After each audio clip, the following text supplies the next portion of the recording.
நேற்று பாரதிய ஜனதா கட்சியினுடைய தேர்தல் அறிக்கை வெளியிடப்பட்டிருக்கிறது.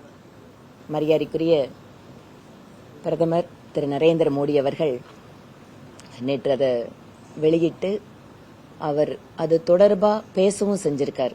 அவரோட பேச்சிலையும் நிறைய விஷயத்தை அவர் குறிப்பிட்டார்.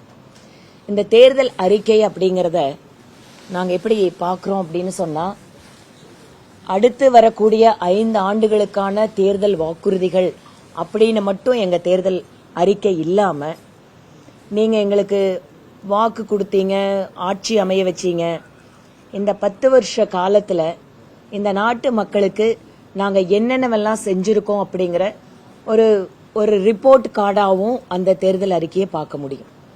நீங்க ஃபர்ஸ்ட் ஃபியூ பேஜஸ் கம்ப்ளீட்லி மேனிஃபெஸ்டோல last 10 years to different category of the people நாங்க என்ன பண்ணிருக்கோம் அப்படிங்கிற ஒரு ப்ராக்ரஸ் ரிப்போர்ட்டாவும் அதை நீங்க எடுத்துக்கலாம். நாங்க என்ன பண்ணிருக்கோம் அப்படிங்கறத கொடுத்துட்டு, அடுத்த 5 வருஷம் இல்ல நாங்க 2047 வளர்ச்சியடைந்த பாரதம், விக்ஷித் பாரத்னு சொல்றமே, அதுக்கான எங்களோட விஷன் என்ன அப்படின்னு சொல்ற மாதிரி இதை நீங்க மேனிஃபெஸ்டோ அப்படின்னு எடுத்துட்டீங்கன்னா அதுல எங்களோட பர்ஃபார்மன்ஸ் ரிப்போர்ட் இருக்கு, விஷன் டாக்குமெண்டாவும் பாத்துக்கலாம்.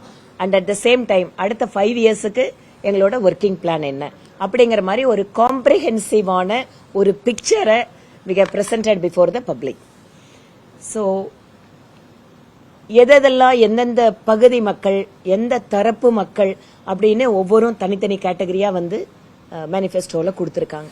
ஸ்டார்டிங் ஃப்ரம் ஏழை குடும்பங்களுக்கான இலவச உணவு தானியங்கள், கொரோனா காலத்திலிருந்து ஒரு குடும்பத்தில் இருக்கக்கூடிய ஒவ்வொரு நபருக்கும் 5 கிலோ அரிசி அல்லது கோதுமை அப்படிங்கிற அந்த கரீப் கல்யாண் அன்ன யோஜனா அப்படிங்கிற அந்த திட்டம் கிட்டத்தட்ட 80 கோடி மக்களுக்கு மேல பலன் கொடுத்துட்டு இருக்கு.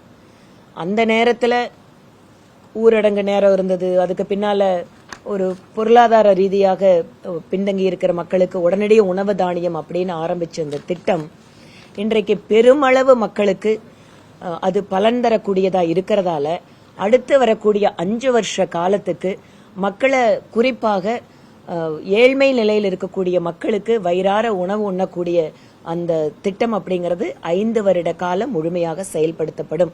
அப்படிங்கிறது 25 கோடி மக்களை ஏற்கனவே வறுமை கோட்டிலிருந்து, வறுமையினுடைய பிடியிலிருந்து மீட்டு வந்திருக்கக்கூடிய இந்த அரசு அந்த மக்களுடைய பசியை போக்குவதற்காக எடுத்திருக்கக்கூடிய இந்த மிகப்பெரிய திட்டம் அப்படிங்கிறது இன்னும் தொடரும் அப்படிங்கிறது மிகப்பெரிய வாக்குறுதியா நாங்க பாக்குறோம்.